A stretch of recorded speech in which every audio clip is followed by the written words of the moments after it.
advantages, and specifically bishop pair. Feel free to ask any question. Now, I will show some games, some old games, and some of my games and with my experience. The first thing is talking about like the bishop pair. What is the big difference between the bishop and a knight? And how much advantage do you have when you have a bishop pair? So like the bishop pair is an static advantage, which is pretty good. It's a long-term advantage. I think in chess, if you want to get better, really, I mean, you have good, goals and you want to get better, you have to understand these type of things. Tactic, it's pretty important, but every good positional player understands like how you can get a static advantage and how you can like increase that advantage. So the first thing is it could be pretty complicated or pretty simple actually. So the first thing is talking about like the bishop pair, and when you get the bishop pair, that means that your opponent has like a bishop and a knight or two knights. Then that also means that so the bishops are better in open positions because they act in long range, and that also means that it will be easier to trade a bishop for a knight. Another important thing about the bishop pair is that when, for example, let's take this position as an example. It's going to be easier to understand this. So you have this bishop pair, but white doesn't have a light square bishop. That means that this will be your main advantage because this bishop can attack the light squares and white cannot defend them. Another pretty important, and we can also take into account like this game as an example, it's very important to always look at the knight. So you always need to look at the knight. If the knight has like a very secure position, then that means that maybe your bishop pair is not enough to claim that you have an advantage. So that's why the knight is pretty important. In this case, for example, we could say that the knight has a very good position, but it's going to be easily kicked out with a move like c5. And this bishop, see, once this knight disappears, this bishop is going to put a lot of pressure on the light squares. So it's the best way to maximize your advantage. So you have to think about this bishop. So not the other one. Like the other one is also important because if you have this only bishop, that means that you can only target the light squares. If you have both bishops, you can target any single square on the board. So I learned a lot from the classic players. Steinitz was basically the first world champion, but he was also the first player who basically understood the importance of bishop pair, and that's why I think it's very interesting to start with this example. And this is a very old game. You'll see how Steinitz kind of won easily. It's difficult that something like that happens nowadays because if you give your opponent one small chance, he will take it. And so in this position is white to move, obviously, because this is something strategic, but tactics always there. That's something you have to think. This is a threat. So if you blunder any tactical or any like trick, then strategy doesn't matter. So tactic is a priority in chess. Especially, I think that, let's say, if you are a 1000 USCF, you should focus more in tactics. If you are a 1500, then maybe strategies when will become more important. Not openings. Openings is like if you are a 1500, you should know a little bit about opening, but and just knowing, understanding the main principles of chess. But then once that you are at 1700 and 1800, is very important to understand this type of concepts very well. So, so here, let's take this example. Here, white played queen f2, because this is the, this was a big threat. And based on what I said before, the main idea here and the main goal is to maximize the advantage of your light square bishop and basically play against the knight. So you want to play against the knight. Here, Steinitz played c5, just kicking the knight out. See, the knight was had a good position, but not anymore. Knight f3. Yeah, the main concept is the bishop pair, but we will be talking about many different concepts too. Here, for example, this is a middle game, and in the middle game, you should always follow this principle. You always want your pieces in the most active squares. So knight f3, it's pretty good because you want to get the e5 or maybe g5 square. Here, b6 is kind of pretty important too. You need to defend the pawn on c5. And also with b6, you are maximizing the power of your bishop. Here, the bishop can go to f5 or even b7 in the long diagonal, or maybe a6. So here, white played knight e5. Attacking the queen, but also the knight. The knight has a very good square on e5. Black played queen e6. Yeah, makes the most sense. Queen e6.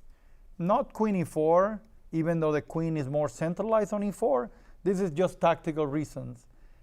Even though e4 looks, the queen looks better here.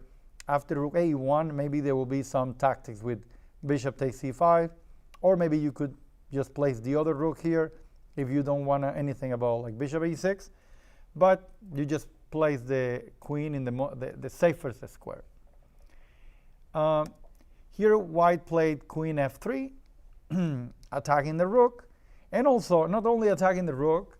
The idea for black is basically to place this bishop in this long diagonal, and in the bishop pair, see, we are maximizing the power of this bishop. And if you can place this bishop in the long diagonal, it's going to be, it's going to be great for you. So queen f3, and then bishop a6 is more or less forced. It's more or less forced. You need to defend the rook, and then you play bishop a6. You get a tempo here, and white played rook e1. And see how here you can win a pawn. So you can win a pawn if you want to with bishop takes e5. But that will be a pretty bad decision.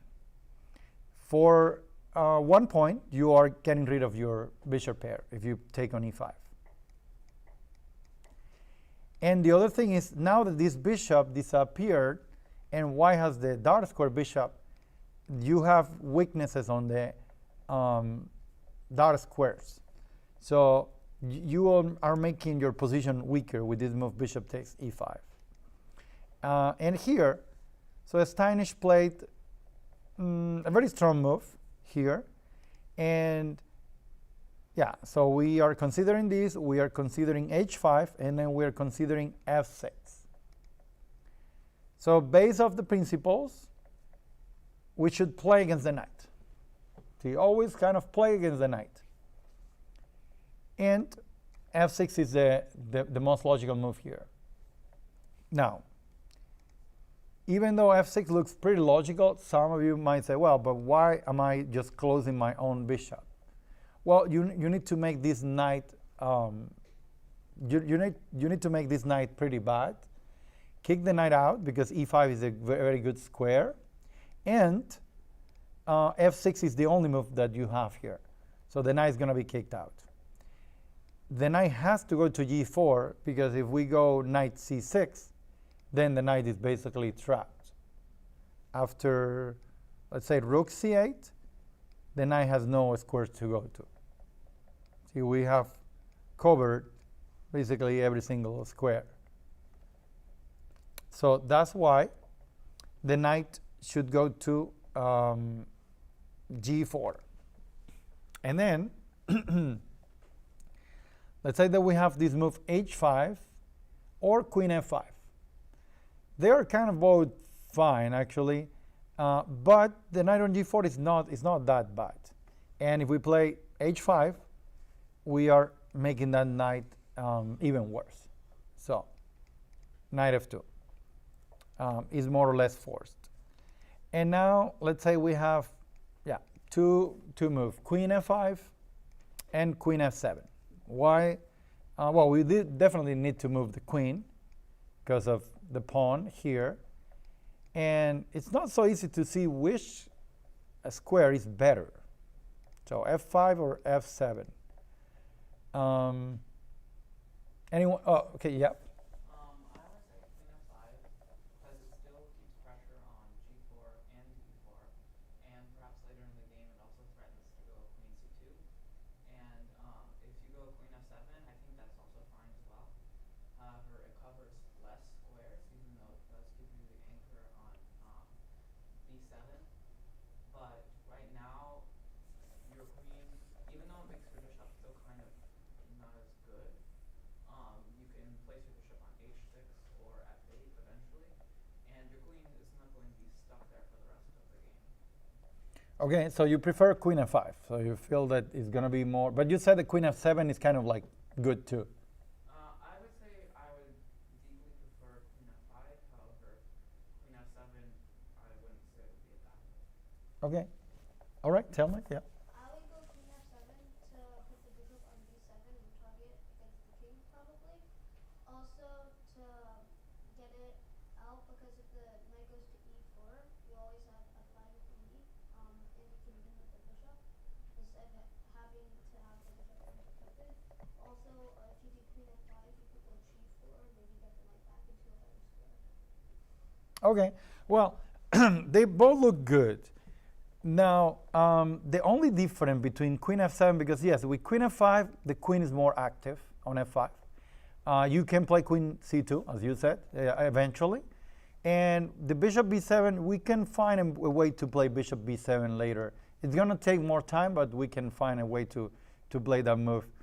If we play queen f7, we're playing bishop b7 the next move, and we are basically improving the bishop. The bishop in this diagonal is pretty strong. The only difference, and that's also pretty important in chess, it's what your opponent can do.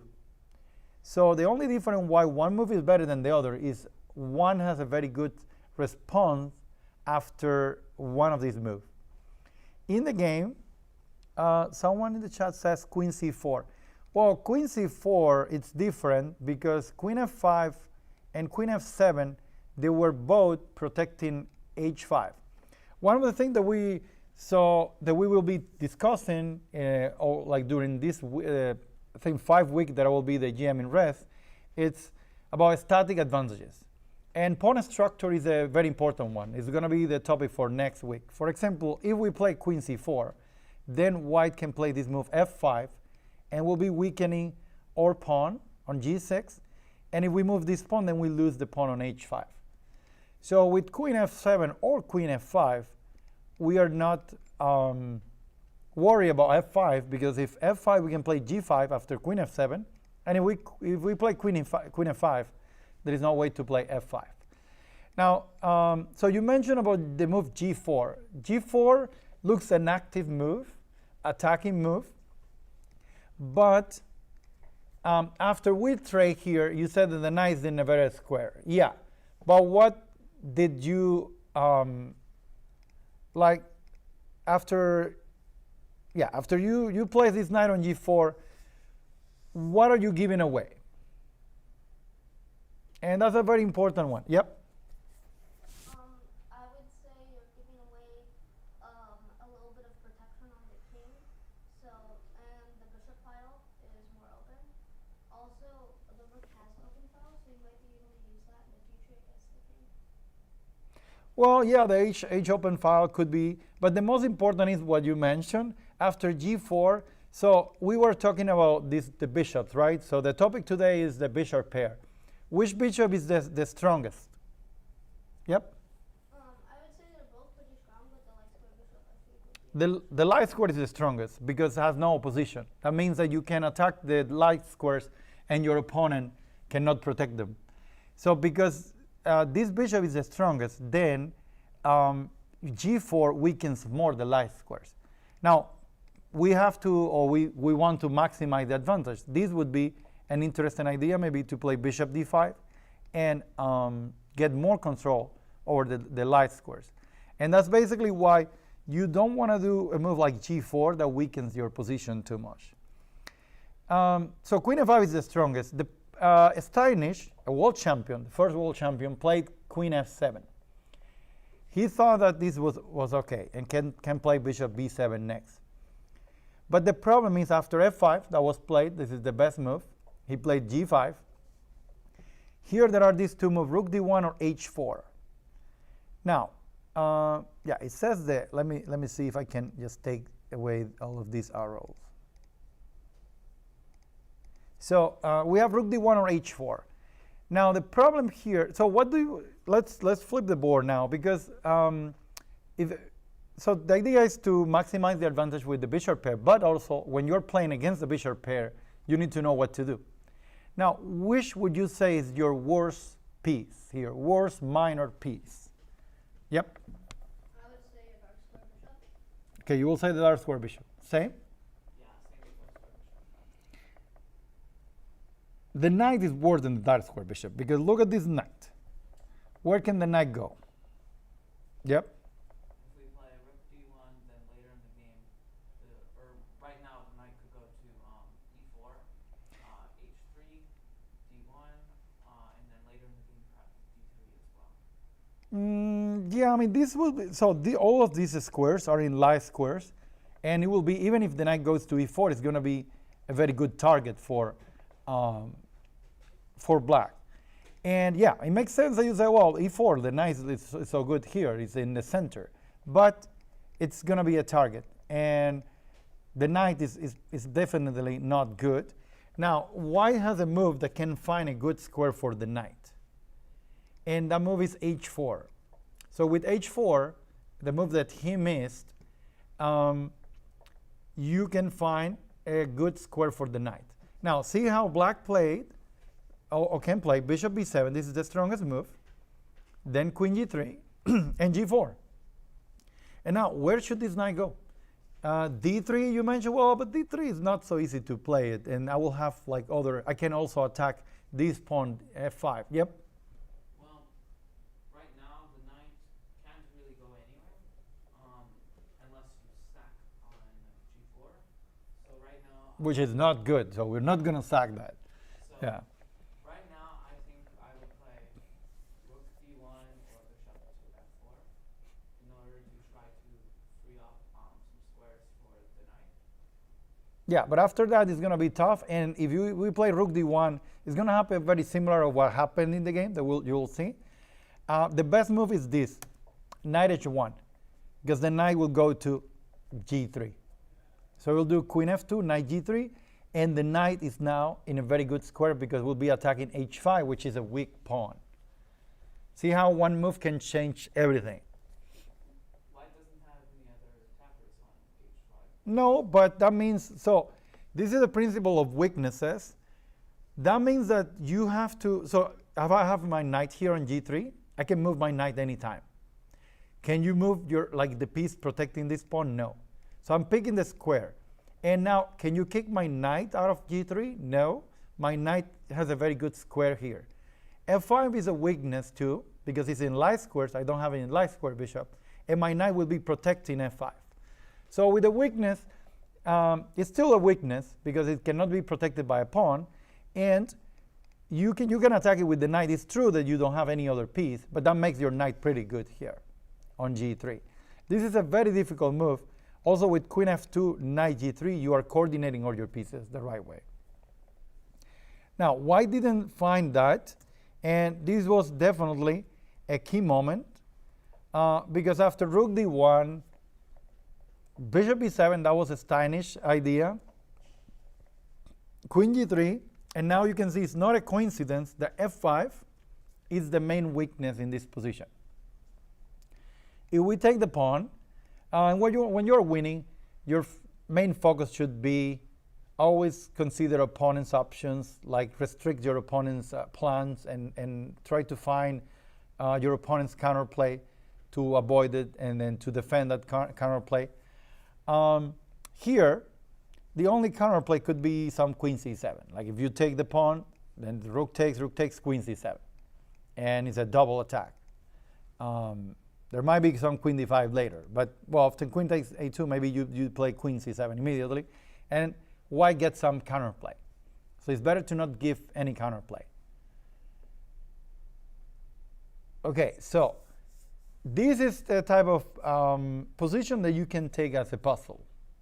So this is a puzzle, let's say. Black play and basically wins the game. With this move, you're basically winning the game because your advantage is huge after that.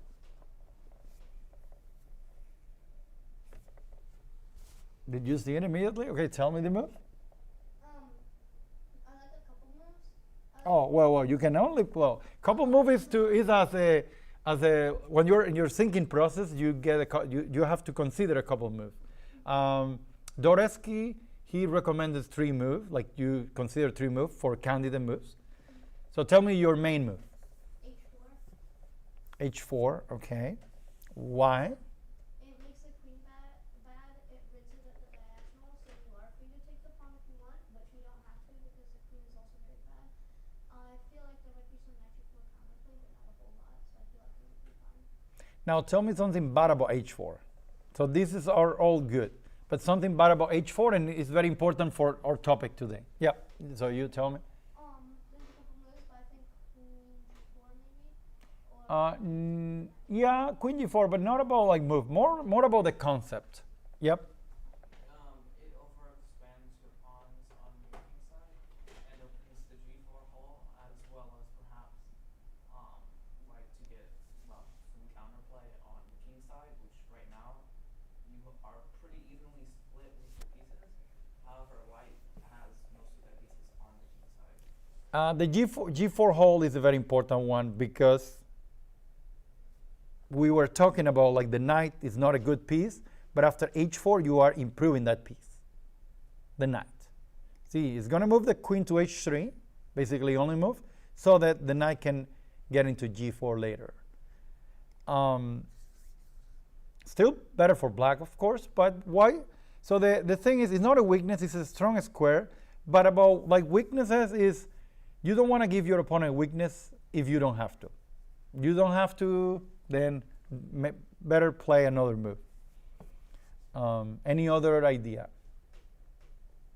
Yep. The first move that I considered actually was rook d5, and I'm not sure if this is the move yet, but you asked me for some other ideas, and in order to attack the f5 pawn, rook d5 at this moment, or rook trades and then bishop c8. Those would be the 2 ways that I can currently see that. Yeah, rook d5 is the best move. It's the strongest move. Also here on the chat, Forrest found this rook d5. The idea with rook d5 is it's not a coincidence that the f5 is a light square and it's a weakness. See, because it's going to be easier for you to attack. That's why you have this bishop pair. This bishop looks stuck, but you can you can improve it later. Now the idea will be to maximize the power of this bishop. And yeah, after rook d5, this pawn is gonna fall. With rook d5, you're attacking the pawn. You can double up to keep putting pressure here. If queen h3, now g4 to take the pawn might be like a good idea. And basically that's what Steinitz played, and he won a game pretty easily after that with rook d5.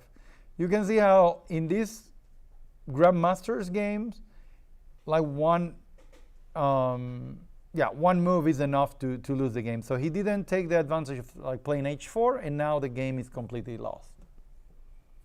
So rook d5, then he traded queen takes d5 and played rook d1.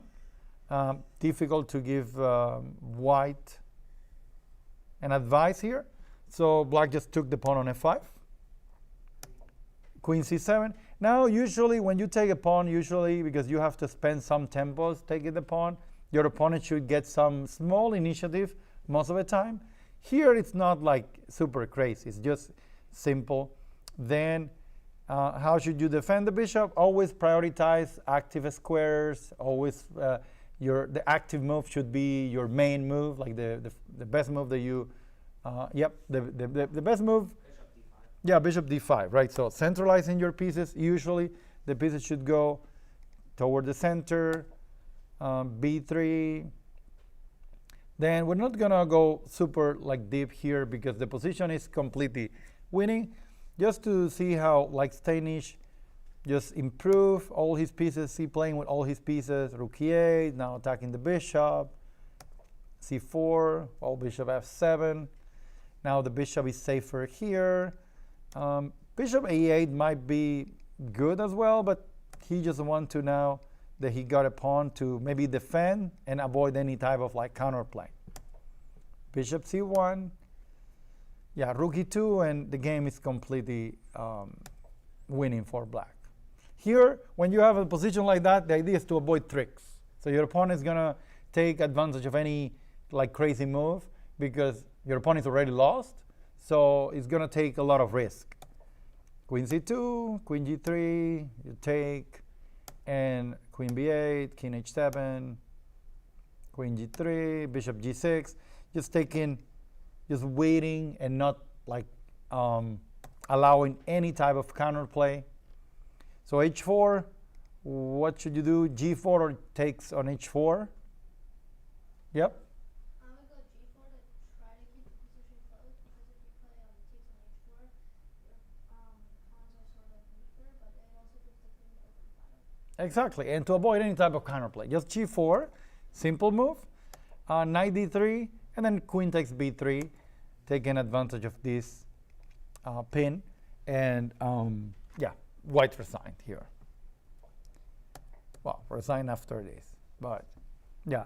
Now here it's a game that I really like. I played as black here, and it was also about like bishop pair. I really like how I played it, and I play this also. In this game, it was bishop and knight versus two bishops, and here it's going to be two knights versus two bishops. Here, my opponent played e4. My opponent's name is Elier Miranda, a known grandmaster, Cuban grandmaster. So I played e5, knight f3, knight c6, bishop b5, and this is the Ruy Lopez. I played a6, a line that I have played with kind of a lot of success has been the Berlin Wall. And in the Berlin Wall, there is this famous endgame when also it's a pretty interesting one for our topic because in this endgame, so white has this static advantage, which is a better pawn structure. And it's like ruining my pawn structure because I am double pawn. If we trade off every single piece, the pawn endgame is very easily winning by white. But there are still a lot of pieces on the board. And black advantage here is the bishop pair, basically. So you are giving up the pawn structure for the bishop pair. And this is a pretty interesting fight in this endgame. And yeah, Kramnik beat Kasparov in the match, and one of the reasons was because like they played a lot of these Berlin, and Kasparov couldn't get almost any advantage in that match, and it was very good for Kramnik to win the match against Kasparov and become world champion. So in that game I played, let's go back, I played this, and after castle, this is the Ruy Lopez. I played bishop c5, which is the archangel. Is another way to play the archangel. I play c3 in the Ruy Lopez to go d4. And after b5, this can become pretty complicated here with d5. But my opponent wanted something more solid, and he traded here. And after pawn takes, he played d3. Now, in close positions, knights are usually, not all the time, but better than bishops. that makes sense to play d3 here. But now we have the fight again, bishop pair versus bishop and knight. But here the position is a little bit more closed and open. So it makes sense to play this with white. I played knight d7. I mean, I need to protect the pawn on e5. There are other moves to, like queen e7 is possible to maybe castles queenside. But I wanted to play this knight d7. He played knight bd2. Then I castled. So my opponent played knight c4, attacking the pawn on e5. And then I just defended with rook e8. Yeah, here, this is a very slow type of position. A lot of maneuvering here for white and black. Here he played bishop d2. If bishop e3, so here we have the bishop pair. And the bishop pair, usually, then your bishop. The bishop with no opposition is your strongest bishop. Would it be good to trade this bishop for the other bishop? Anyone? Yep. No, because white's main pawn break is going to be d4, and also your dark square bishop will have a lot more opportunities, let's say, than white's bishop. And while you would just be giving away your bishop pair, and your light square bishop right now is not very good. So I would say that you should definitely keep the dark square bishop. Well, keeping the dark square bishop is the right thing. So you should keep the dark square bishop because, first of all, you're giving away your advantage here, which is the bishop pair. And when you're playing against the bishop pair, it makes sense to trade one of these bishops. So even though this bishop, it's not super active, because basically the best move will be probably bishop here. Although trading a bishop sometimes is not going to be like something that bad, because this bishop is active on e3. But bishop f8, so you don't trade the bishop. And then eventually this bishop is going to be improved, especially because white, in order to fight for the advantage, will need to do some pawn break. So f4, it will need to open up the position. Maybe even at some point some d4. And then this bishop will have an opportunity.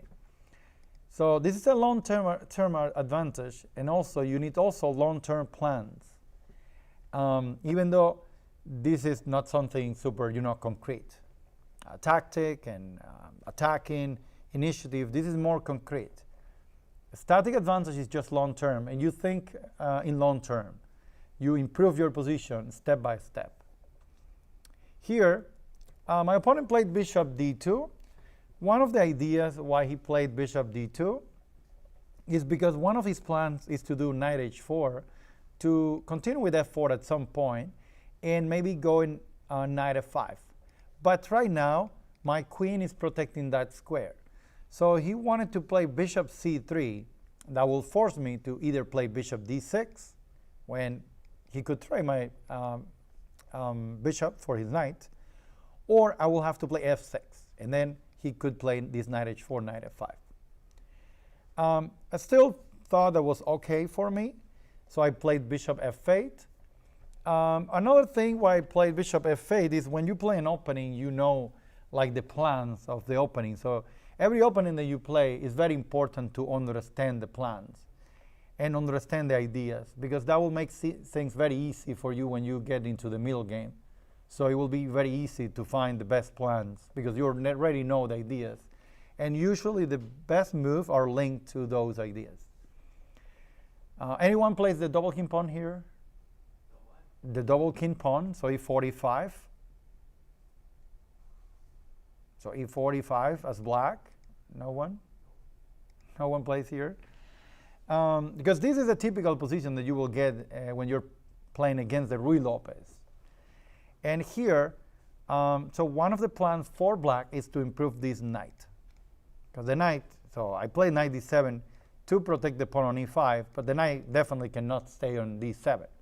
You want your pieces active, and you want your pieces as coordinated as possible. Now, if you don't understand that, maybe you'll do something like c5, b6, bishop b7. But the bishop here isn't doing much. Like, the bishop is pretty stuck, even though he's in this long diagonal. The pawn on e4 is restricting the bishop. So that's why one of the plans in this type of positions is to play c5, one of the ideas to gain a space in the center, but the other idea is to play knight b8, knight c6. Then you get a good square for the knight, defending e5, also attacking like the d4 square, and opening up your bishop. The bishop can go e6 or g4, depending on how your opponent plays. So here, my opponent played a4. I guess it was, so b5 was not part of my plan, but it could be possible to play b5, kicking the knight, and then c5. That's definitely a normal plan here. So he wanted to kind of restrict my plan with b5. I continue with c5. Then he played bishop c3, attacking my e5 pawn. I have to play f6. I don't want to trade my bishop with bishop d6. This move is possible, but that was not part of my plan. So also when you play a move like this and when we trade, or he can trade anytime, but let's say he trades, then we get this fight, and it's very difficult to win opposite color bishops. Yes? I would like to trade because your bishop on c8 wouldn't be very active because the knight's still stuck. Although you could get it out pretty soon, but I feel like white would be up a couple times if you trade with bishop d6. Yeah, I mean, you will definitely improve this bishop, even though it's stuck now, but it's a long term. Like chess is a long term game. And yeah, another thing is after bishop d6, knight takes, pawn takes, white has this a5, very good move. So it's like fixing this weakness here in b6. Then this knight can come to c4. And yeah, it's definitely not part of my plan as black. But trading the bishop in some positions is not that bad. I don't like to, to say the move like bishop d6 is bad, because in some other positions, bishop d6 would be a good move. You can see how the bishop, the dark square bishop, is not that good for now. Look at these pawns. Eventually will become good, but for now it's not that good. So definitely I need to play f6. Then my opponent played knight h4, was part of his plan. Here, when you play knight h4, white's plan is to go for f4, to open up the f file and try to attack on the king side. And another plan could be g3, knight g2, or f4, so that he can take with the g pawn. Now, how should black continue?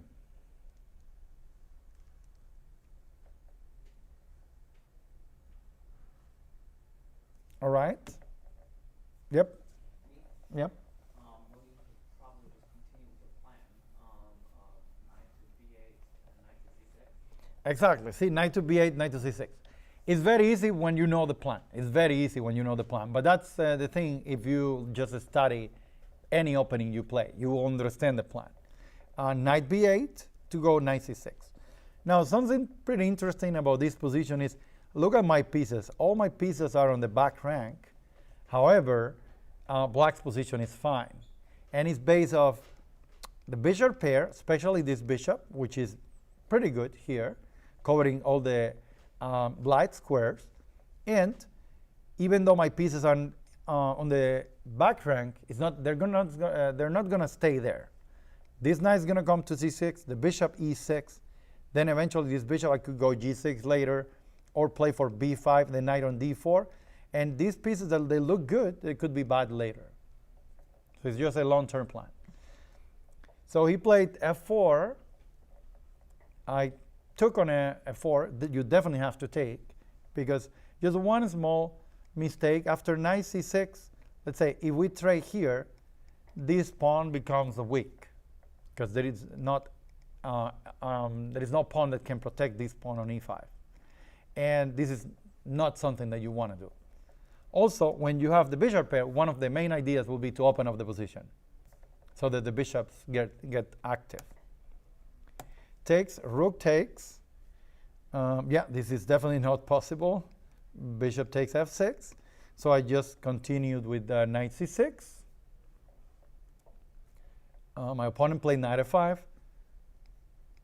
Definitely not a good move. You don't want to like give your main advantage, which is basically this bishop. And so I played knight d4 here. I could have played bishop e6, but I thought it would be good to just play knight d4. It's improving my piece, it's restricting some of white pieces, and I'm kind of like forcing the trade because I could trade here on f5. And then I'm improving my opponent's, well, I'm not improving my opponent's structure. I'm worsening my opponent's pawn structure here. So, and in this position, white, let's say, because this could be, or even bishop takes, well, bishop takes is actually a threat. Pawn takes, and then 92 is a tactical threat. Now, my opponent, let's say, will have to take on d4 with either the knight or the bishop. So this is just concept, but you definitely need to calculate. Which move do you think is better, taking with the bishop or the knight? I have a question. Yeah. Could white just go knight to e3? Like right now? This knight to e3 or the other knight? The knight on f5 to e3. Yeah, you can do that. But if you go knight e3, let's say I go bishop e6. So your pieces are kind of passive now, and my pieces are active. Plus, this will be a pretty annoying plan that I have. And then where is this knight going? Then you'll have to go knight d2 later. And then bishop d6, and see how I'm just expanding and I'm just activating all my pieces. So you can do that. You can also play maybe knight c3 would be maybe better. Knight c3, because if knight takes, I can take here. And I can just keep my plan with bishop e6 and then b5. But taking is not bad. And it's probably as good as knight c3. Now, you just need to know the right piece to take the knight on d4. Yep. Take with the knight because after he recaptures with the pawn, the bishop is victorious. So take with the knight here. And then you said that the bishop, yeah. And then, but do you think it's going to be better for white to take with the knight or taking with the bishop? With the knight. With the knight, and then after pawn takes, what is this bishop going? Bishop. Oh, you meant with the bishop. Yeah. Because otherwise, you said after like pawn takes is going to be, Yeah. yeah. Okay. Yep. I would also take with the bishop because the knight's sort of semi-active on f5, but in a position, I would think. And when keeping up with the bishop, I think it's pretty good. Because if pawn takes, I feel like the knight could always go back to g3 if it needs to retreat, and the bishop would be sort of stuck on d2, e1, or a5. So I would say take with the knight. Or sorry, Take with the bishop, all right? Well, I wouldn't take with anything. I would go knight c or f e3. But if I had to take, I would take with the knight. You will take with the knight. Why? Well, for long-term benefits, I think taking with the knight is better.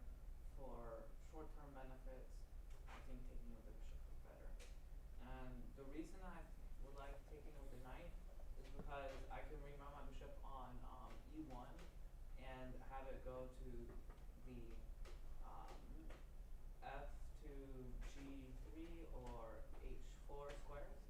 Or if I reroute it to d2, but I wouldn't want to do that now, then I can still control f4, g5, and h6. But I would take with the knight, and for long-term benefits, because black's dark square bishop will become a problem later on in the game. That's the main reason, and also black's light square bishop, even though there are a lot of squares that it has, doesn't seem to really be able to do anything right now. And by the time that it is able to do something, and black was able to activate their plan, the dark square bishop for white would have a better square. Okay. Well, you're actually right. So it's better to take with the knight. Now, it looked like taking on with the bishop looks more logical. And it was what happened in the game. So and I'm playing a Grandmaster, and he made this mistake here, taking with the bishop, because it's just long term. You take with the bishop, and you think that the knights are pretty good, c4, f5. This is semi-close position. So it looked like your knights are going to be just enough to at least hold the game or equalize the position. But these knights, yeah, they are in good squares, but they're going to be kicked out at some point. It's just a long-term advantage that black has with b5 or g6. So if knight takes, pawn takes, you mentioned the move bishop e1. Bishop e1 is very important because you need to give the d2 square for the knight. If not, once that I play b5, I cannot play b5 right now, but once that I play b5, the knight cannot go to d2 if you play bishop d2. Now the knight can go to d2. And the bishop should go g3. Yeah, g3 will be a good diagonal for the bishop. It's probably as good as this one here.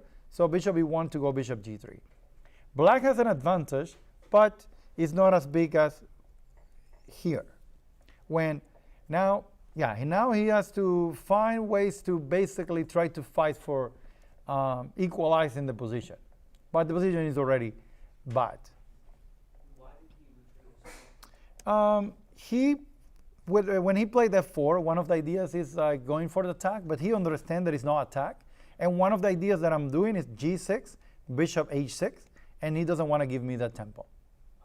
So he's just doing that.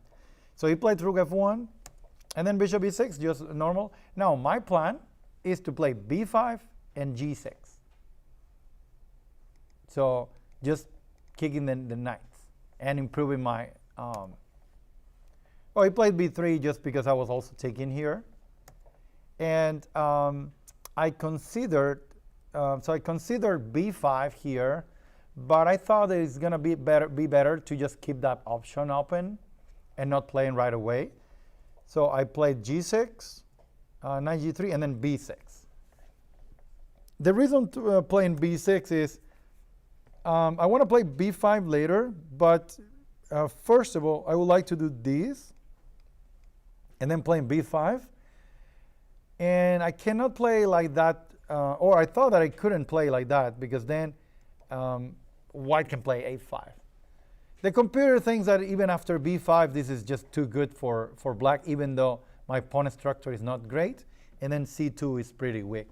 But I thought it would be better to keep a better pawn structure and play the b6. So if a5, b5, and I keep that. So he played queen f3, and then just bishop g7 defending f6. So knight e2, attacking. d4, I mean, the pawn is protected. But one of the ideas will be to trade the knight for the bishop. And I definitely should avoid that. So now the idea will be either bishop f7 or bishop g4. So in chess, we should play active. Yep. Oh, yeah, I was going to say, you don't really want to give away your initiative here, so I would say bishop g4. Yeah, so it's always a tricky question. So in chess, you don't want to play active. But if we play bishop g4, we're attacking, and it looked like we're winning a tempo. But after queen g3, the bishop on g4 is not great. So the knight is coming to d5, is attacking here. If h3, the bishop will have to go back to e6, and then white is going to be able to trade. So I said about, like, it was just a tricky, kind of a tricky question, because yes, we do have to play active, but we always need to consider our opponent's best moves. And here, in this case, we need to play bishop f7.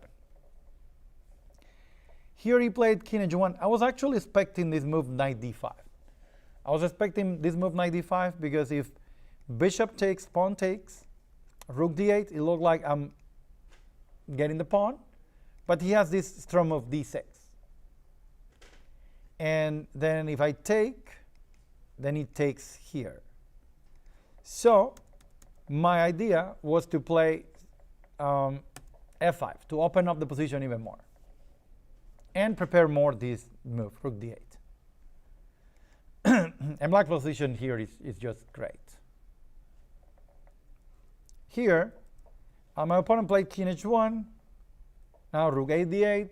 Always play with all your pieces, especially when you have this big advantage. Be patient. Do not rush. I'm saying that, but also you have to be careful with any counterplay or any tactic. Because sometimes you say, oh, let me play just this quiet move, and I don't need to rush. Yeah, but then you're missing some initiative from your opponent or some tactic. You always, if there is, like, let's say there is nothing to do, just improve a piece. Find the worst piece, the worst placed piece, and then improve it. Queen f2, and then what do you think that is black's plan here? So you want to maximize your advantage with these bishops.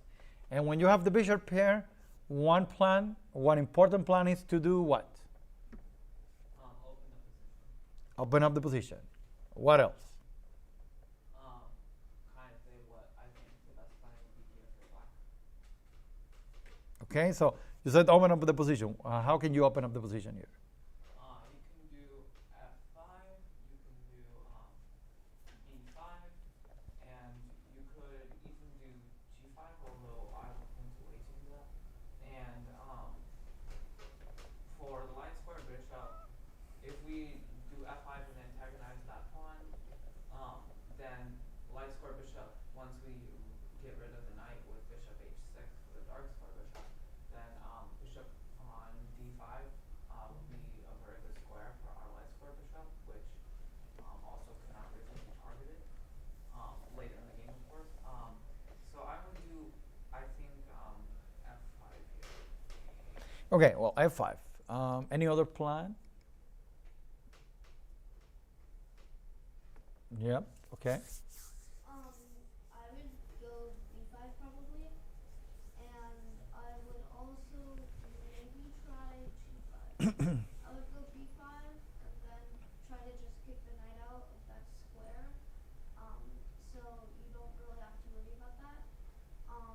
But then also it's open up on the file, so you might be able to go like rook a8 and maybe try to hit the pawn on c2 if you ever get your rook onto the second rank in the future. I also feel like you could do g5 to maybe open up the position, and maybe go bishop g3 and h5 for attack. You said here, and then bishop here, and then h5? Yeah. Okay, so, yep. I have one more. Queen g4. Queen g4, to do what? Well, to maximize your queen's control, so you can play f5 or h5, and perhaps even g5, and have it be supported. And if h3, where is the queen going? H3, then the queen can go to g5,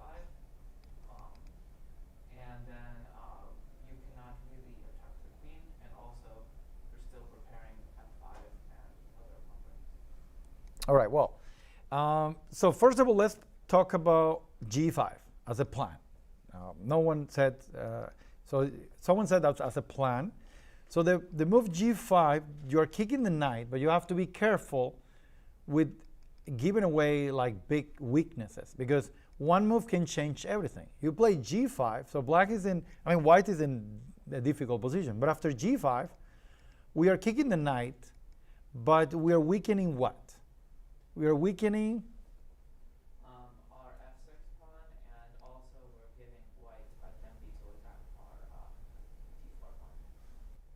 well, the d4 pawn is protected, but we're also giving away like the f5 square. And when there is a weakness in the position, usually if you kind of find a weakness, you found a plan. A weakness is a pawn or a square, like a weak point, that cannot be protected by another pawn and can be easily attacked. Because, for example, c6 cannot be protected by any pawn. But can white attack the c6? No, cannot. So it's a pretty strong plan for white. And here, Probably white's going to be better after that, because the knight is pretty good. And then we'll have to protect.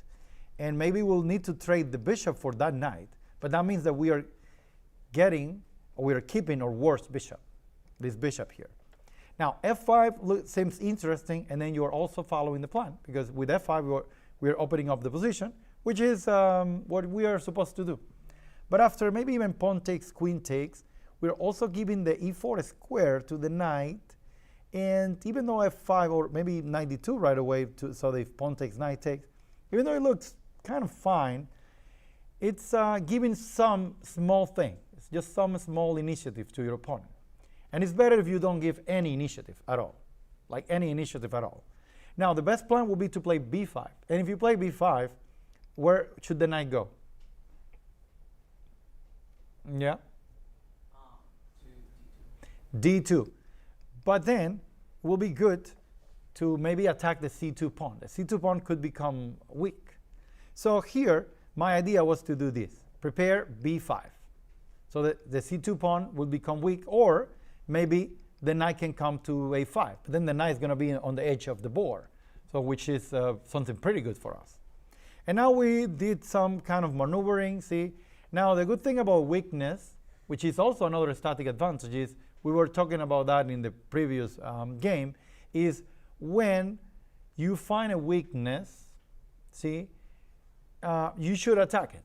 Even if you're not going to take the pawn or the square. If it's a square, you want to place a piece there. But that means that now, by attacking this pawn, that means that your piece is active. Your opponent's piece is passive. Because you are choosing this square for your queen. Your opponent is not choosing that square. He needs to go there. But the rook has almost no move and will have to stay there. I can move my queen anytime.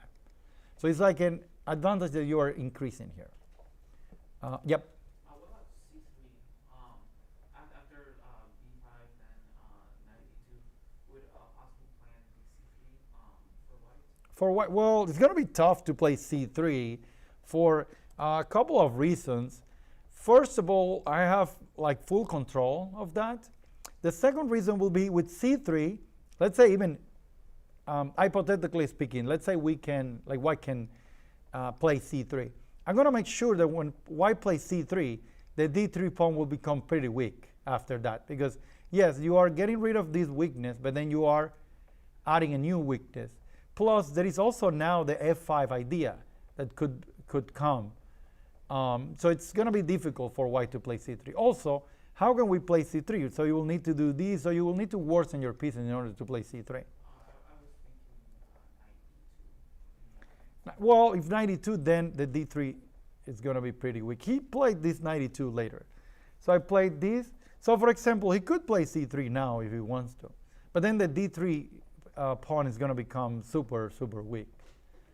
So definitely not a good move. So he tried to go rook a1, and now we did some maneuvering here. Yeah, I also, I fought for the file, the a file. So he played this 92. Of course, I saw the idea 92, and now I found a very good way to increase my advantage. So this is like a positional puzzle. How should black continue and increase the advantage? All right, well, tell me, you already have a move? I mean, you could just protect the c5, or you could go queen b4. Queen b4. Did you see knight takes d4 after queen b4? Knight takes b4 on the f5. Okay, that's a tactic. That could be possible, but then you have to, well, let's say we trade here, and then we play knight f3, Yeah. and That's why I just.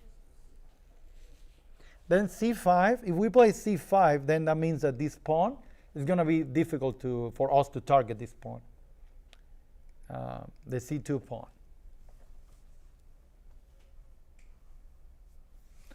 Someone here in the chat says pushing the f pawn to protect. Yeah, but then we were talking about that. Then you will give away this square. Also pushing the f pawn you take, and then after pawn takes, well, rook takes, queen takes f5 could be possible too. Yeah. Yep. Did you have any other idea? I think I would like to trade the rooks right now. But then, yeah, then he's gonna get the file. So here, the idea that I did was to maximize my advantage with the bishop pair. So my position was good. I got a big space advantage here. Exactly, bishop h6. So using a tactic. Someone here on the chat found this move too. So bishop h6. I'm using the tactic to improve my pieces. And the bishop here, that was my worst bishop. But now it's becoming a pretty strong bishop. So after the knight move, I go bishop e3. And the bishop is going to be kind of an outpost here. So, yeah, he can take on d4, by the way, because after bishop takes d2, the knight on d4 will be hanging. So you can take here because of this. So knight f3 and then bishop e3. Queen h4, king g7, just because this is, those quiet moves. You have the advantage of just improve the position of your king. Your king is now participating, defending things here, and it's just easier. He played knight g3. Now, he's trying to get for an attack. He's completely lost. He knows that he's completely lost. He's trying to create some sort of like counterplay here. But, yeah, now trading. 1, because c2 is pretty weak. 2, because now he wants to attack. So that's why my idea will be to, 1, get this open file, or keep attacking c2 here. 91, just defending. See, one more time, a weakness. The knight is just worsening. I'm worsening the piece. Yeah, I played queen c3. I guess there are like not only one move, a lot of moves here. Queen c5. I think I wanted to kind of like avoid any knight f5. Remember, like today I was looking at the game and I don't remember why I played this queen c5.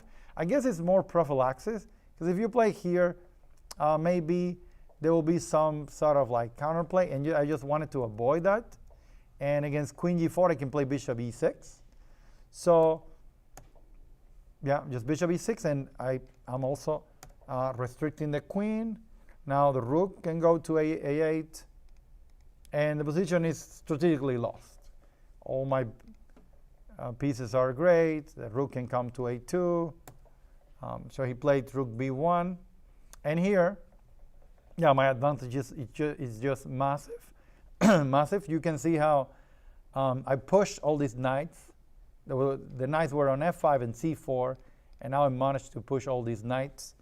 And yeah, after rook a2, queen d1, my kind of last, let's say, strong move was to play now against these knights here. So see how white is almost in sux 1 here. And I played h5 just to push that knight. And plus, I'm also preparing bishop g4. The queen, with bishop g4, the queen basically can't move. Yeah, he played knight e2, bishop g4, and then he played h3. And yeah, this move I really liked it. How should black continue? It's almost probably 2 moves, and then it's just game over.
bishop e6 here. I mean, it makes sense. But definitely when I play bishop g4, I saw h3. And bishop takes h3, it's definitely not necessary, especially when the advantage is so huge. But queen g5 is pretty strong because you can take on g4. You are also maybe bishop takes h3 or queen h4, queen f2. It's like a clear idea at some point here. So my opponent just played rook a, he played here. I thought he played rook a1. So he played here and then I guess queen h4. And now he plays rook a1. But rook a1 is basically the same thing. So I'm threatening queen f4, f2 now. So he played rook a1. And then last move of the game. Yeah. I mean, honestly, if you really want to, you could just take the rook and takes, and then bishop takes e2. You could also go bishop f4 check. No, But just take the rook. Yeah, I would just take the rook. Yeah, well, you can take the knight, and so both wins, but you can take the knight and then take the rook, because it's basically the same thing, but you're getting more material with this. And yeah, after that, my opponent resigned. But see how interesting is how this position from here, when the knights were pretty good, the advantage for black was kind of huge, because you can definitely not stop like this. Yeah, so I hope you enjoyed this. Any last question? So you can guys enjoy Denes class? No question? Well, see you next time. Thank you. Okay, bye.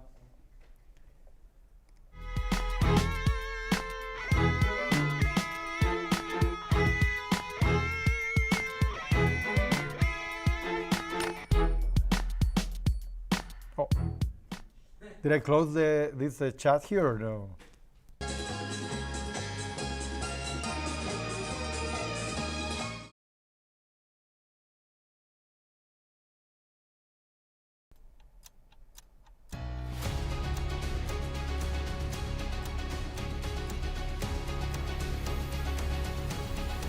Not yet.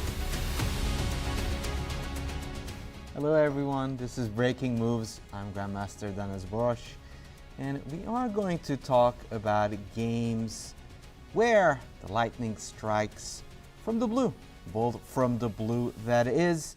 The very first game I want to show is actually from a fantastic player, and that's Mickey Adams versus Shreyas. Mickey Adams, what makes him incredibly special, that he's been a stalwart top 10. What am I even talking about? Top 5 player of the 90s and even parts of the 2000s. And even in his 50s, he actually shows some really, really stellar chess. So I do want to start off with his game from the British Championship first. And from there, we're gonna go to the game of the day. If you haven't watched the big match between Uzbekistan and the USA, don't worry, I'm not gonna spoil too much, but I will spill a bit of secrets here and there, chess secrets, of course. So let's start off with this game between Mickey Adams and Shreyas. So e4, not very surprising, Mickey Adams has been playing this opening for forever. e5, knight f3, knight f6, the good old Russian defense, very popular these days, and in fact was played in the Karpov-Kasparov matches, including the Carlsen-Caruana match. So knight takes e5. There are many ways of playing this. Some people even opt to avoid the Petrov, but the other move is d4, apart from knight takes e5, which of course is the main line. d6, knight f3, d4, bishop d3, bishop e7. Castles, bishop f5. Now bishop f5 is actually a specialty move. It hasn't been that popular earlier on. In the Kasparov-Karpov matches, knight c6 was played. This was actually the tabia position more often, or even rook e1 immediately. But bishop f5 is sort of like a new favorite. It's been played by really, really good players, including Wesley So and Duda. Now, the main idea is, if you would go c4, in this position, then black can actually capture. The knight is defended. You can take back. Bishop takes c4, castles. And even though you'd think, oh, I can attack that pawn, this knight, like a ballerina, could dance around and not only defend the b7 pawn, but hit that bishop on c4. And black is more or less okay. And that is why people opted for something else. Now, usually, as I do in my lectures, you, the audience, and the in-person audience smiling at me can also tell their opinions of the position. In fact, this is the first one I'm going to ask. What would you do here in place of Mickey Adams in this position? Yes, Asher? Alright, here honestly, I sort of like a couple moves, give a couple of moves for ideas. Okay. Anyway, I like bishop, sorry, not bishop, I like knight to c3. Okay, knight c3. Yes, Rowan? I would opt for a draw. Okay. But then you can also do rook e1 or bishop f4 here. So Asher suggested knight c3. Rowan suggested rook e1, bishop f4. But as usual, let me remind you, in chess, you can only make one move. So if I'm asking you which one would you choose, which one would you take, Ron? Rook e1 or bishop f4? Bishop f4. Okay. Bishop f4 is very interesting. I'm not even sure if people really played it this way. It doesn't, by the way, make it bad. It just means it's rare and unusual.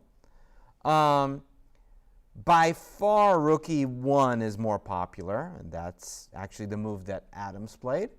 But bishop f4, so bishop f4 is actually an interesting move because you are not deciding of moving your rook to e1. However, you could give an idea of g5 for black, probably a little dodgy here, so it might not be a big deal. And sometimes black can even consider trading the bishops. So this bishop, the only issue with this is that it's a little bit on an unsafe square. Bishop f4, potentially a novelty at the St. Louis Chess Club. We'll see it in the future. Knight c3, by the way, is a very, very typical move.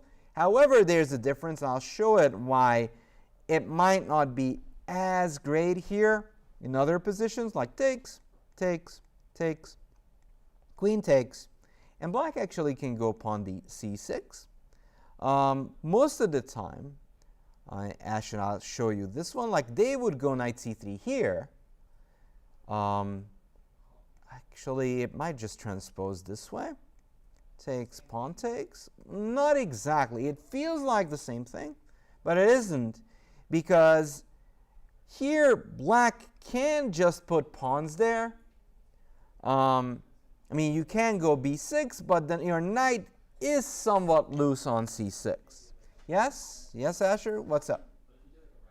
The first time that you did knight takes c3, Uh-huh. I would have just taken with the pawn on d3 right away. Okay. I mean, Takes d3. sure. But then I like the pawn break on c4. Sure. You are completely right, and you can actually take with the pawn. And that's also a very, very traditional way of playing this. It really kind of depends on which one you enjoy more, but I could see the upsides of c takes.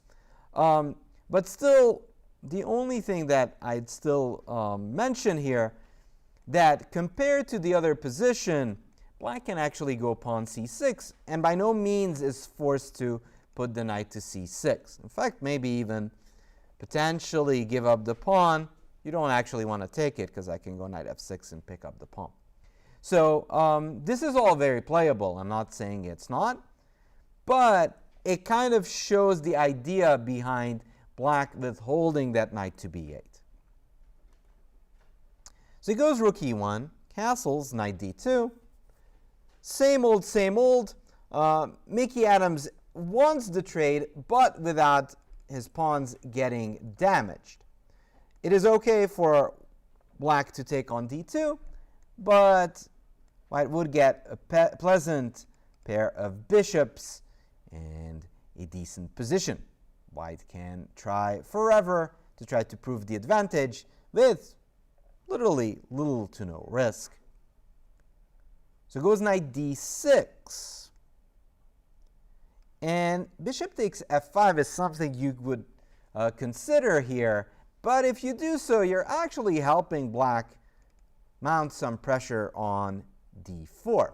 So white actually just goes knight f1. Bishop takes d3, takes pawn c6. And we can kind of say that white has a decent enough position, but black has a very, very good knight on d6, just chilling there like a true villain, controlling some key squares on e4 and c4. On the other hand, we do have some control over on e5, and we may be able to challenge a knight going to e4. So the question that I ask of you, and this becomes a little bit more strategic, so it'll be kind of surprising when things get violent, and I promise you things will get violent sooner or later. Well, there is no violence on the cards as of yet, but you still have to kind of decide where you want to position your pieces. So the pieces that you'll have to locate is, or just a position, is the bishop on c1 and the knight on f1. How would you set it up? Yes, Ron? Well, I do bishop f4. Okay. Yeah, bishop f4 is fine, but what about your pony? Where are you going to? I'm going to place him on g3. Okay.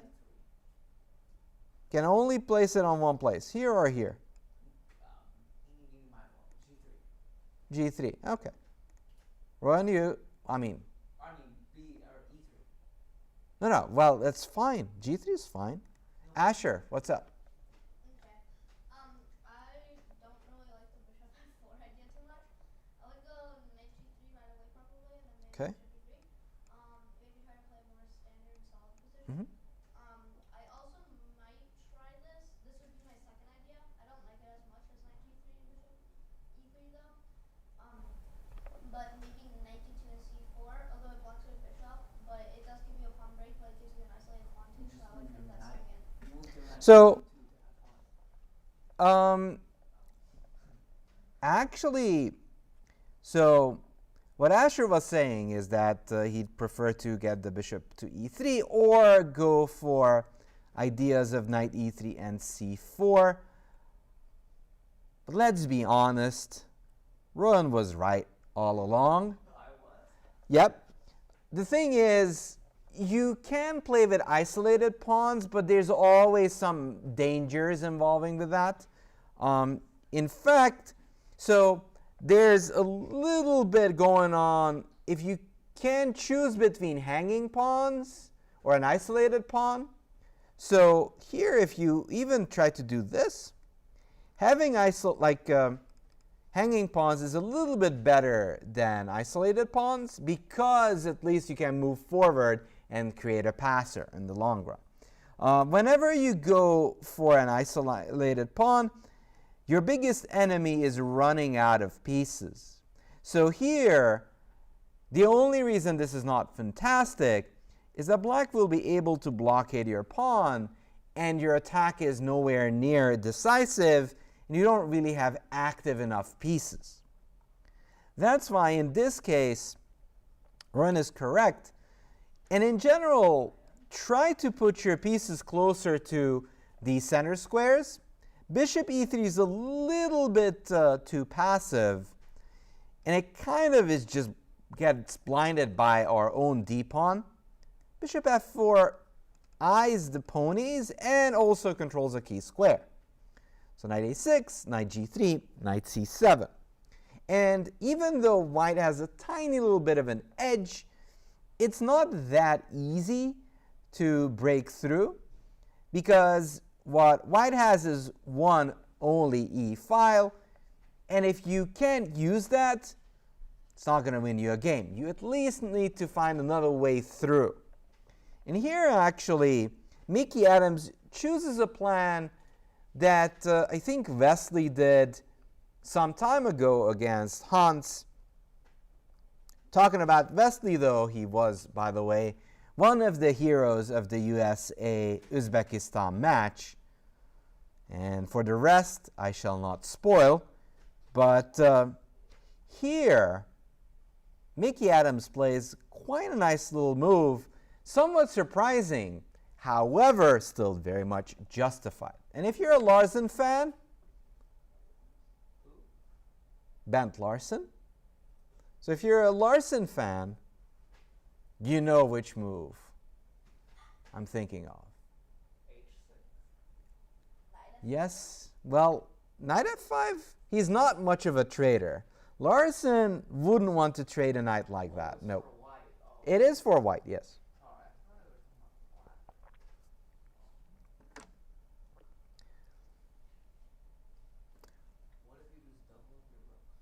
You can double up the rooks, but that's not, it's not really anything groundbreaking. You can do it, but it really doesn't change much. But what Mickey does is a little bit more exciting. It spices up the position just enough to make things go on. Yes? Bishop takes d6. You really hate this bishop, right? Well, yeah. No, this bishop is completely fine. You don't have to trade it. Like, sure, this knight is good, and I can see that you're trying to go here, but again, notice that your opponent is a little bit behind. Every time you trade, you make their lives easier. Hello, Freebird. Wait, really? Yes, that's true. Is easier for black? Well, the more you trade, the easier it gets, yes. A4? A as Albert pawn or Herbert pawn? Herbert? Albert. Well, Albert pawn is an interesting move. What are you trying to accomplish with it, though? I'm just trying to not move the Herbert pawn, move the Albert pawn to stop Okay. Bill pawn. Well, so you're pushing the Albert pawn. You could try to cramp down black, but I'm not sure where you're heading afterwards. Then d3 and c4.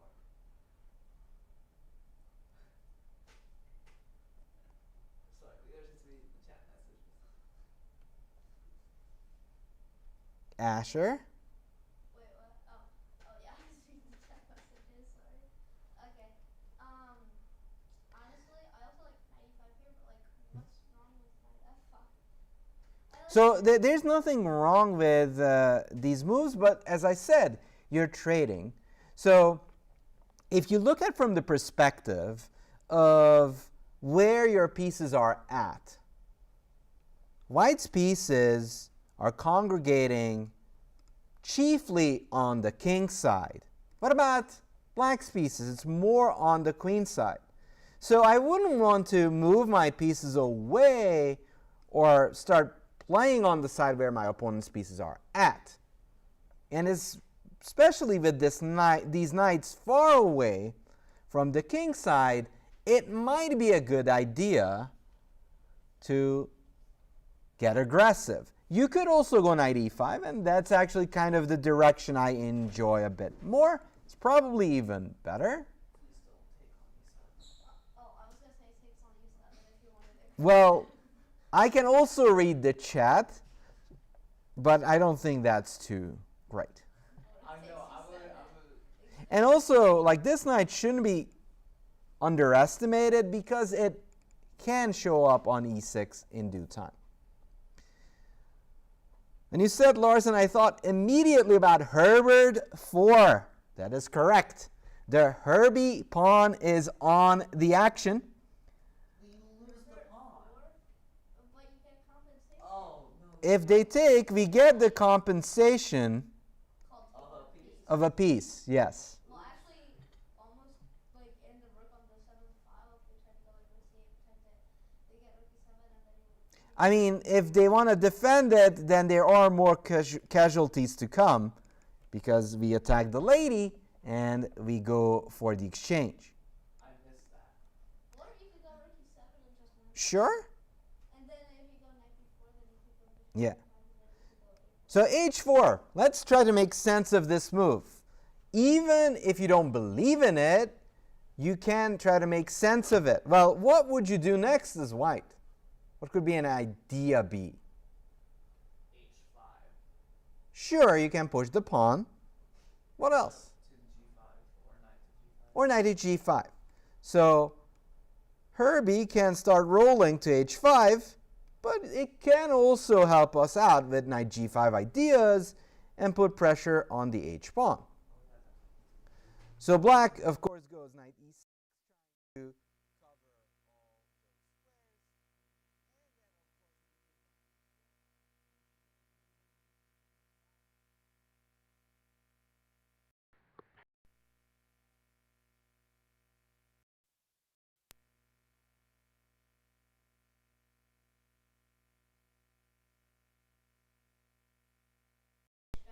But they're a grandmaster. They don't make mistakes. I learned that in my game. Well, all grandmasters make mistakes, otherwise they wouldn't blunder.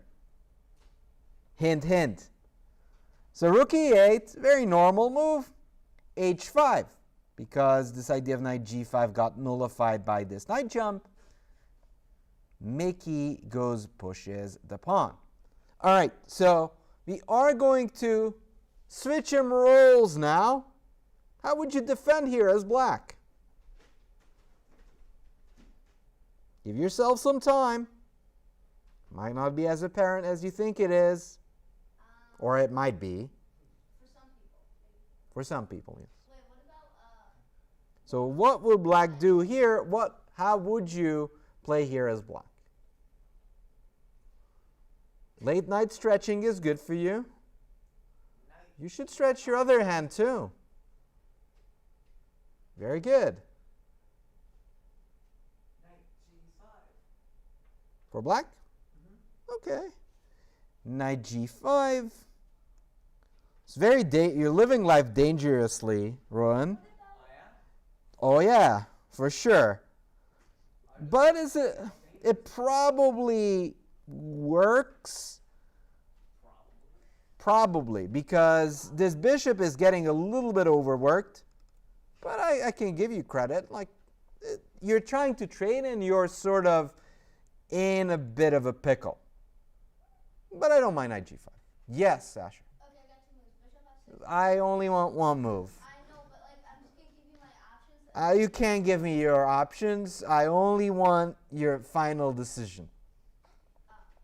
Well, okay. In that case then, I would probably go bishop f6 Okay.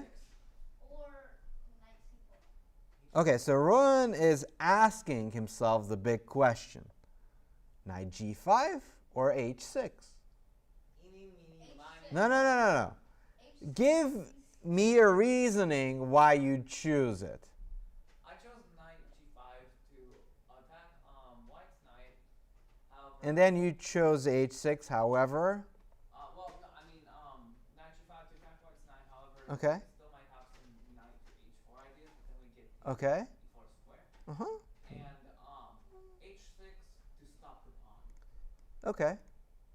and also protect the knight. So you choose knight g5 or h6? Stop it. H6. h6 is your final answer? Uh, Don't panic. Don't metagame me. You know, in fact, that's actually the most important thing you have to remember. You are your best guide. Your opponent is just the reflection of your own thoughts. I myself fell into that same mistake. I talk about this in my psychology class on Wednesdays. Oftentimes when you start to think about your opponent's thoughts, it's not their thoughts. You're projecting. Run, don't project. Don't distract him. He's on the right track. H6. But why? Why would you go H6? Number one, intuition. Number two, it also protects the G5 square. Knight G5 can wait, and it stops the H6 pawn break for white. Yeah. So one at knight G5 and H6. Oh, it's just that blue. Good to see you in the chat. Always happy. Well, he's a very, very famous streamer. So if you just check him out on the streaming sites, you will find Just That Blue. Really? Everyone's favorite. What's his rating? Well, he's a streamer. I didn't say he's a chess streamer. Now, knight G5 is an idea, but I also really like H6. And in fact, you played better than the British Grandmaster. I did. Yeah, H6 is a much better move. And probably, just to defend him, he didn't like the idea that white will have a firm grip on F5. Didn't my knight move a long time ago? Oh no, did you go? But on the other hand, H6 would stop any of these H6 ideas of white's. So Black went F6, as Just That Blue would tell you, never play F6. And some other grandmasters too. F6, Weakens the knight. no bueno. Bad, right? I love F. Well, not in this position. Like rook.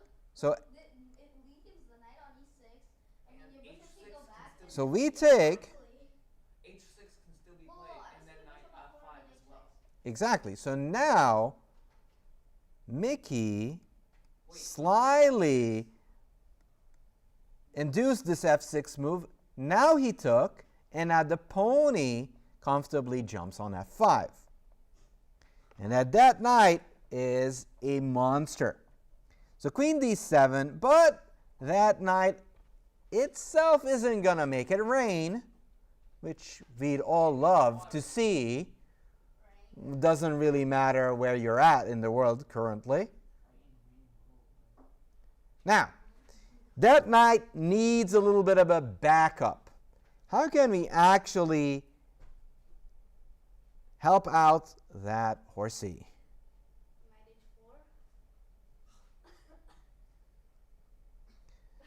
Someone's asking, who's Sindarov having for dinner? That sounds weird. Who you having for dinner? I'm not sure. It probably is going to be a match between a player who might reach 2800 and a player that might not drop out of 2600. Wait, Gukash might reach 2800 and Sindarov drop. Well, you could argue that way. Maybe that was Gukesh's master plan, to drop rating, and it's going to be easier to gain rating now. Whoa. That's a little, Sus. yeah. All right, so coming back to the topic at hand, how could we help out this horse? Knight h4. Well, if you go knight h4, that's just like too many horses You take it. trying to control one spot, but a move doesn't make it great. You have to have an idea behind it. And that's exactly what I'm asking for the chat as well. If we go knight h4, what could we have in mind? To take on d6 and then to go knight f5 and reinforce the whole thing. Exactly. Why would you want to trade everything? So we can Knight f4 Not seems like lose? a problem. Well, if we trade everything, we don't lose, but we also don't win, which is also an issue. Well, I really want to. Well, Yeah, g3 is very, very interesting. G3, King 2, rook h1. I like that idea actually. That's a pretty nice idea. So Well, you I actually understand that it takes a little bit of talent to read the chat, wow. but what would be even more beneficial if you'd sit down and then try to figure out yourself, what would I do? And not what chat says. For the record, this is the only. No, no, no. The first time I've read the. Don't talk, When they make think.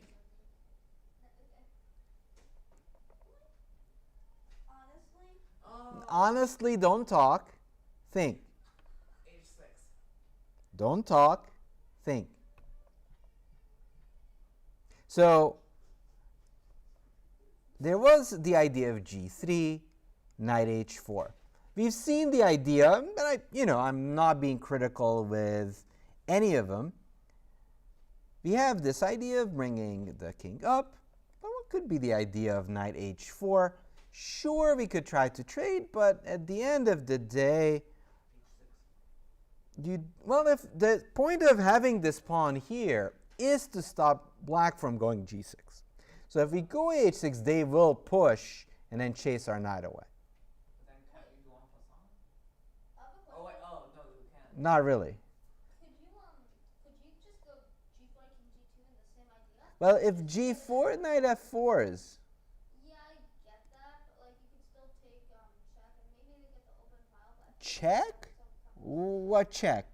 Never mind. The queen takes on H2 check. Breakthrough moves. So if we go knight H4, let's think of strategies, plans. What could be a plan that we could have in mind? White, yeah. Oh, white. Yeah, Oh, white. no, I was gonna have you do knight H4 on the block. Just go knight F4. No, white. White plans. Okay. Well, knight H4. No. Raise your hand and I'll call them. There's two people here. No, Ben is here too. He's here. How are you? I don't know. I can't recognize myself. Lemire can. Oh, that's fair. Asher, go ahead. So, this knight on F5 ain't doing much alone, right? Yeah. Who could help out that horsey on F5? Yes, Rowan? Another horsey on H4. Or Well, you can only have one knight on F5. Sorry to tell you. And you don't want to trade the whole board because draw. hey, G4. Dennis, tell me. But I love draw. Okay, so knight H4 was played. Yay! Knight F8, but what's the idea? Of knight H4? Because To put more. Mickey had a plan. I have a plan.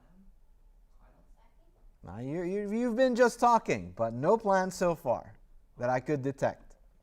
Whoa. What about just H6 here, then knight G? Then there's G6. So if you go H6, I will always respond with G6. Well, then you could always go like knight G2 and get like Okay, so one of the key things is that as long as you have this monstrous knight on F5, you have a very good chance of winning the game.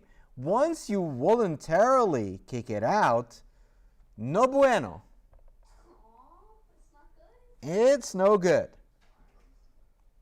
All right, chat in you, I trust you guys. Relax a little bit. Stretch a bit. That's correct. Stretch. Let's say that you see No, talking, stretching. He's not even part of it. So This is a little bit. now, in a lot of the times, it's okay to play for tricks. Yes, some people say, no tricks at all. But if you note that this king is here, this lady is over there, what type of sneaky little idea we could set up? I really wanted to say knight H6, but But don't say knight H6 because I'll capture.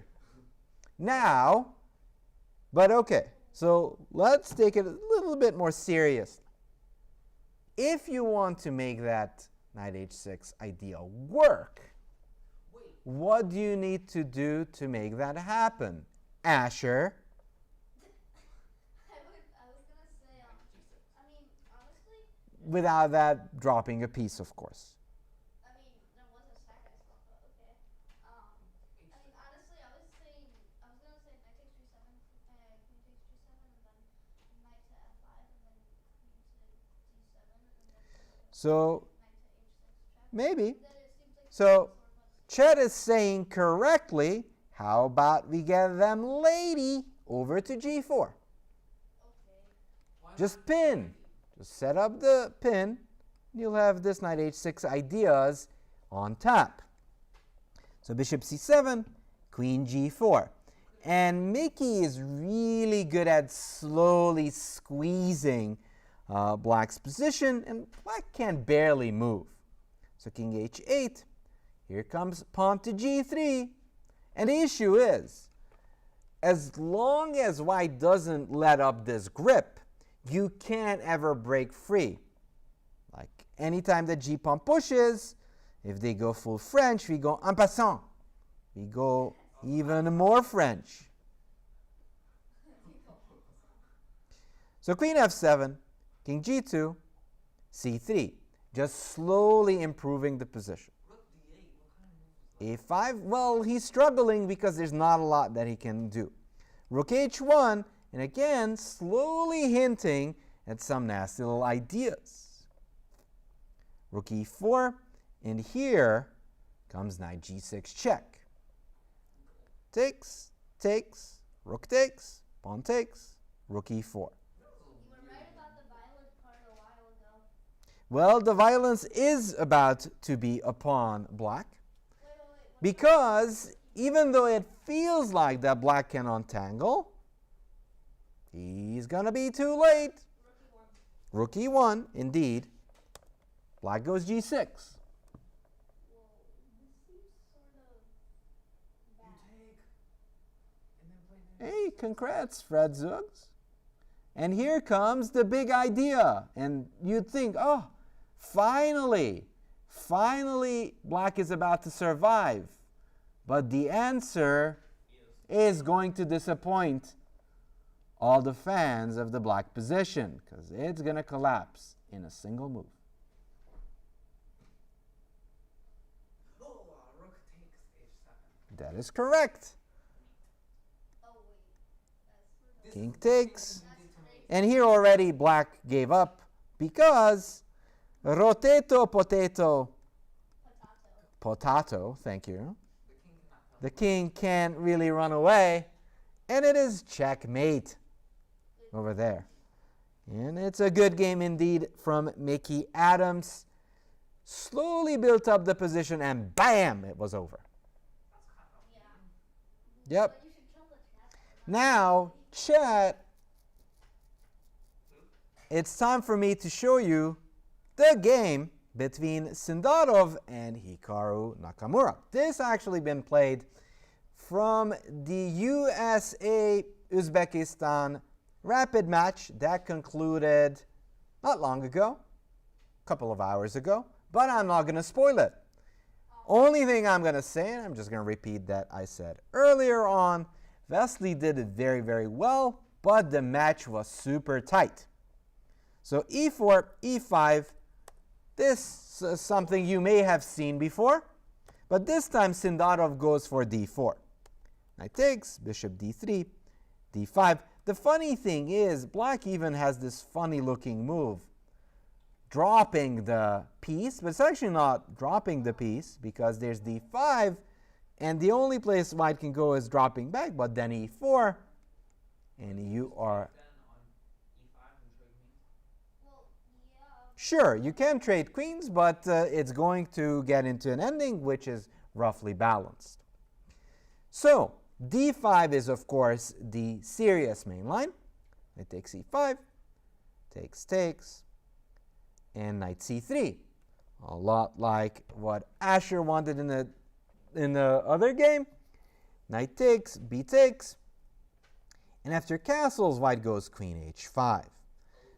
funnily enough, and this was a Karpov special, he went queen h4, so he goes and does the queen h5 idea before, and even if rook e1, he didn't care and just moved the king away. And black's position is slightly worse, but because of the structure, black was still solid enough in the Kamsky-Karpov game. So castles, queen h5, f5, rook b1. And this is actually a very, very standard way of playing chess. You see an open file, you put your rook on it. b6, rook e1, c6. Because it's a rapid tournament, rapid and blitz. c6, c4. Now here comes the big question. What would you do here as black? Honestly, you can be dishonest with me this time. Yeah, you don't have to say your honest move. Your dishonest move will do. Okay. F4. f4? That's a very dishonest one from you. Thank you. Horrible. Well, slightly horrible, yes. A lot of players would say like takes is really bad. Okay. Stuff like that. Wait, I you mean, say it takes does is seem sort of bad to me. Okay. I would say that it could actually be fine. Takes bishop takes king h8, and then if you try to go for bishop f7, bishop g6, you could go like queen f6 and totally just Mhm. completely over. And so I feel like takes would be fine. I also feel like not taking would be fine, but then it might. So if not taking, what would you do? Bishop e6. I will take your bishop. If you put your bishop on e6, I will take it. Sorry, I would just take. Take is. Rook e8. Take, okay. Rook e8, okay. Rook e8 is a little loose. Bishop e8 also like leaves pieces hanging. Now, what will shock you is that Hikaru probably had the same thought that taking on c4 should be fine. Taking on c4 looks fine, but it's a blunder. So already a very normal looking move, and just as you said, you kind of giving the idea, but you can also just stop that bishop from going to g6. However, Hikaru missed a very important detail. Oh, bishop d6. Bishop where? 5.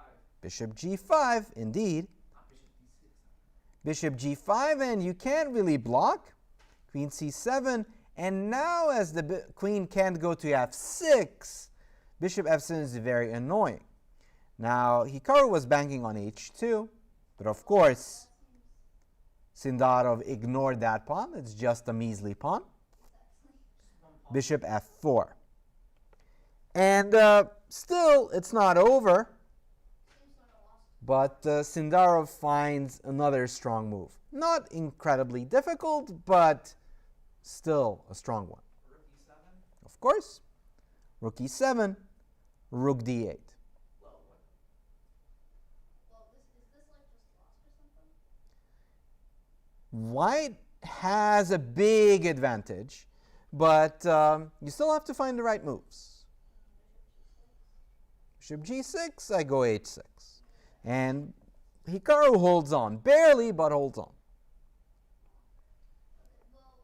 All right, take your time, think about it a little bit. Why didn't we go king f1 instead of king h1 whenever we checked that? I don't know, Sindarov decided to put the king on h1. Because we could go king e2 right now if that weren't the case. Well, maybe the We'll have to ask Sindarov next time. He'll be here, by the way, in Rapid and Blitz tournament and also the Sinkfield Cup. So you can ask him, well, why did you put the king on h1 instead of f1? Hopefully he'll remember which game we're talking about.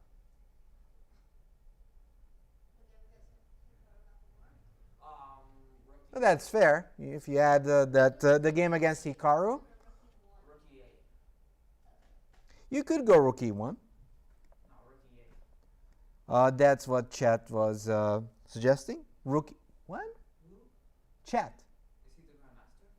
The Chat? No. Oh, Chat is not the I thought you grandmaster. said Chet. I was like, what? Chad probably is a grandmaster or a country, depending on who you ask. Rook You don't want to give up all your pieces. Bless you, good sir. I don't see what's wrong with bishop f6. Bishop f6. Okay. What? Brutal. But what if I take? Obviously, taking is... Just do like Great. bishop g6. Can I go h6? Take your time, because if you mess it up, you're just down a piece. Bishop g7 or bishop g8. Sorry. Very good. h6. Rook. Well, what's wrong with rook h7? There's nothing wrong with rook h7. Queen g6 also wins, Rook. I like but rook h7 is also good, and it's made. h7 wins faster. It seems like. Yeah, no, rook h7 is good too. So bishop f6 can touch this. Queen d6.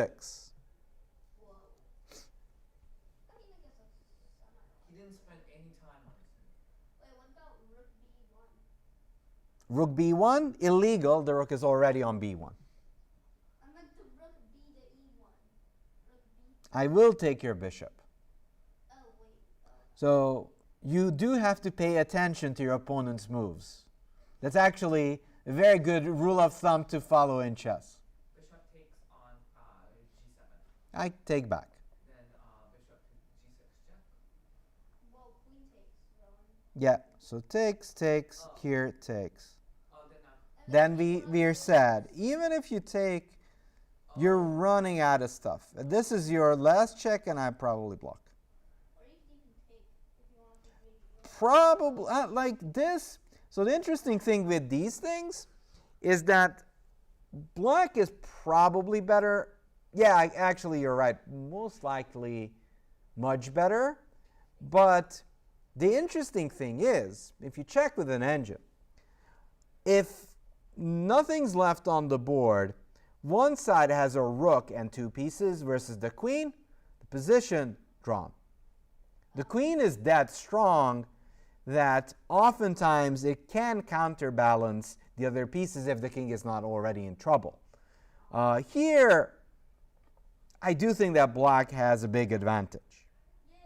Wait, whoa. Could you go back a little bit? To Like back where the before queen this? takes on e7? I'm right there. Was there like no, I meant where the white queen takes on e7. Would you be able to go rook e8 and then if we go back to h4 you can do a pin? But I'm not going back here. I'm going this way. this doesn't. So if you go rook e8, Yeah, I thought that this is what Asher is saying. I will not go here because of rook h8, of course. I thought you were. And if the queen moves here. Yeah. I do think that black should be doing good and well with two pair of bishops and rook. But got better fish to fry. I don't get that. Fish to fry. Yeah. That's some other old saying we've never heard. Wait, what about queen h4? Seriously, if only our king was on f1. What's with queen h4? Seriously, if the king was on f1? Well, it's not. Seriously, you can ask Sindarov what he thinks about it. Wait, Might give an honest answer.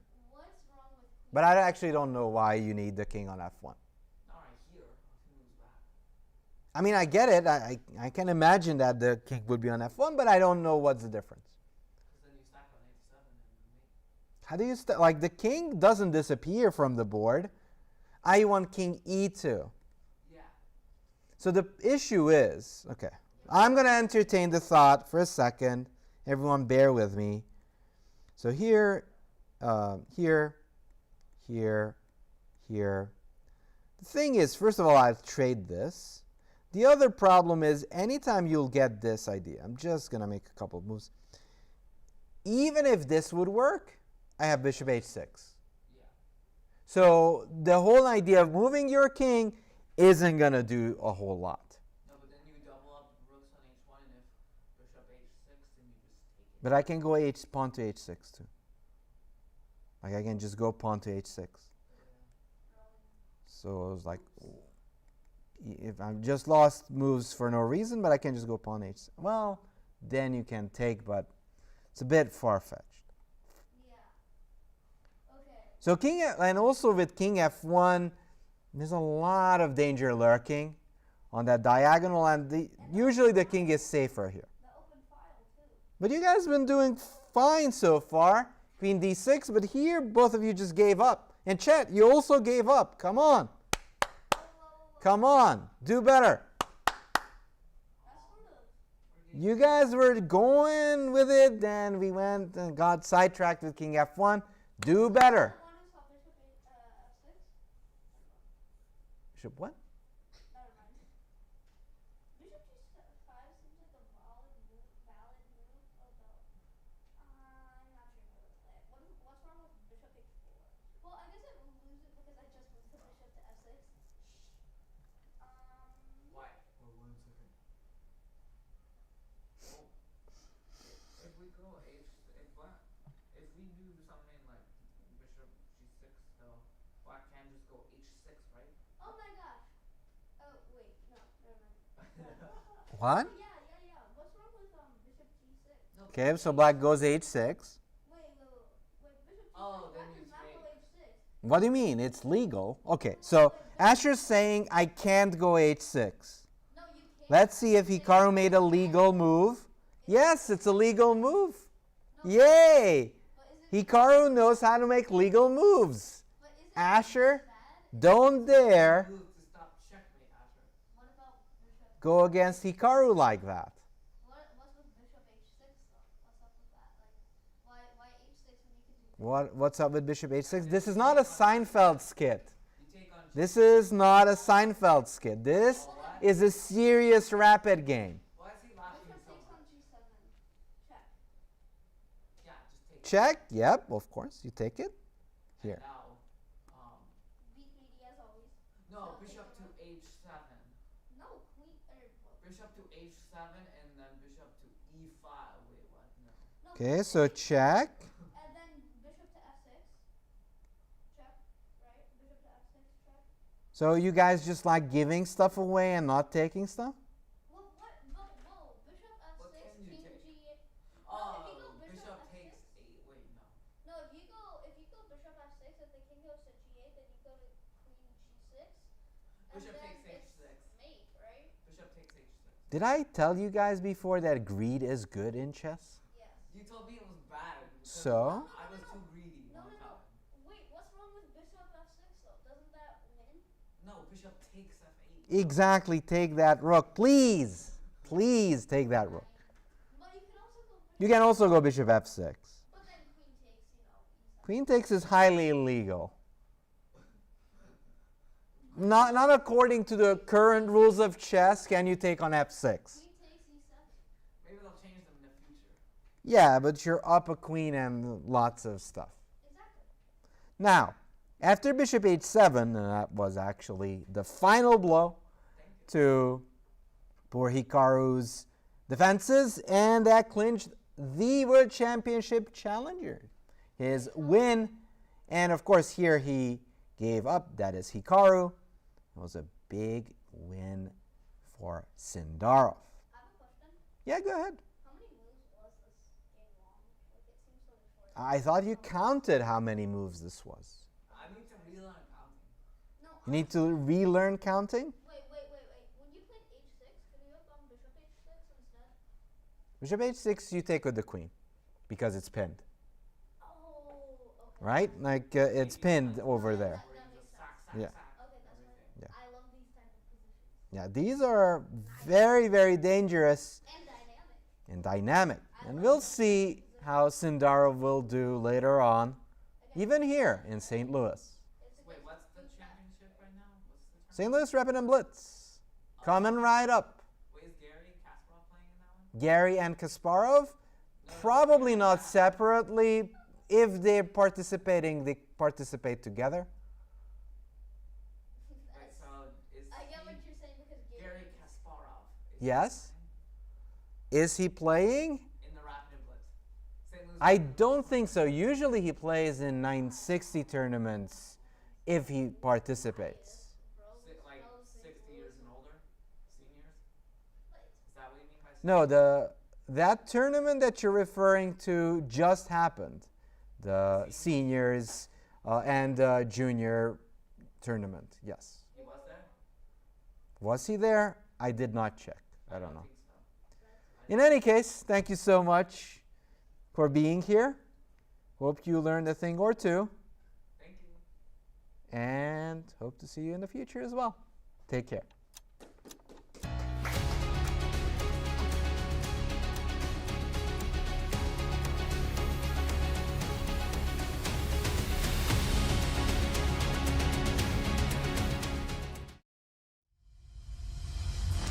The world's best are back stateside in the chess capital of America for the fourth stop and the first U.S. event on the 2026 Grand Chess Tour, the St. Louis Rapid and Blitz. Players will have to keep the pedal to the metal for the fast-paced time controls or risk falling behind as they chase incredible prizes and crucial tour points. Tune in August 2nd through the 6th as the battle continues for the right to be crowned the 2026 Grand Chess Tour champion. Watch live at grandchesstour.org.